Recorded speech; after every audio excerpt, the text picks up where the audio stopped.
Good morning. This is Today in Washington, Friday, August 9th.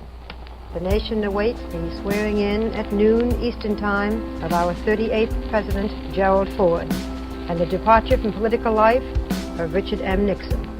In a televised farewell last night, President Nixon acknowledged that because of the Watergate affair, he no longer has a strong enough base in Congress to continue with any effectiveness. He and his family are expected to leave by air for their home in California later this morning, and we expect to see their departure from the White House. I'm Barbara Walters with Jim Hartz. Good morning.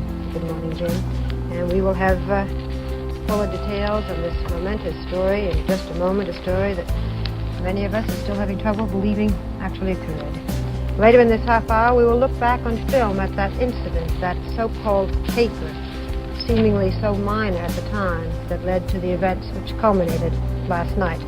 Talking about the Watergate break-in and the widening cast of characters that swept the events along. Also in this hour, Edmund Newman will report on the background and character of Gerald Ford. We will speak with House Speaker Carl Albert, who for the second time in less than 10 months will become first in line to succeed a president, in this case President Ford. We'll also look inside the White House at President Nixon and his closest advisors at the height of their power and prestige. But first, before any of this morning's news. At mid-morning today, the President will say goodbye to the White House staff in a Rose Garden ceremony, then leave Washington on an Air Force jet bound for his home in San Clemente, California.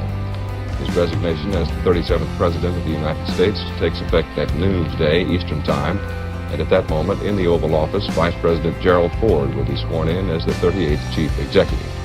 There is here in Washington a great sense of relief and hope that the turmoil of the last 2 years is over at last. Here is part of what the President said in his resignation speech last night. I have never been a quitter. To leave office before my term is completed is abhorrent to every instinct in my body.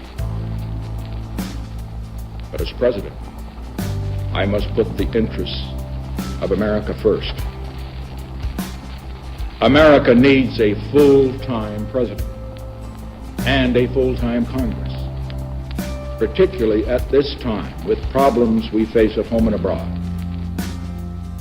To continue to fight through the months ahead for my personal vindication would almost totally absorb the time and attention of both the President and the Congress in a period when our entire focus should be on the great issues of peace abroad and prosperity without inflation at home.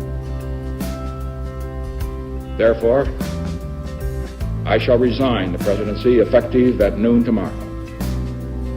Vice President Ford will be sworn in as president at that hour in this office.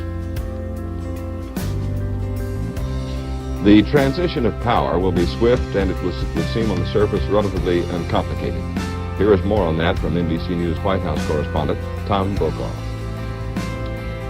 It is overcast and raining in Washington as President and Mrs. Nixon prepare to leave the White House for the last time as the first family. The President is saying goodbye to his cabinet and White House staff in public ceremonies in the East Room of the White House this morning. That's at that end. For them, for the staff and for the cabinet, this is a bittersweet time. Many of them are sad, even angry that the Nixon administration is coming to an end in this fashion. Still others feel a certain sense of relief that the agony now is over.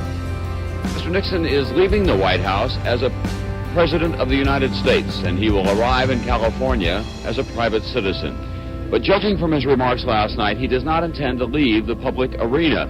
Just what he'll do is unclear, however. Equally unclear is the President's standing.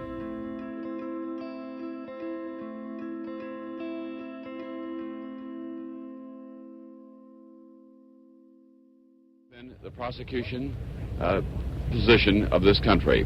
Whether he will be pursued by prosecutors still has not been resolved. Tom Brokaw, NBC News at the White House.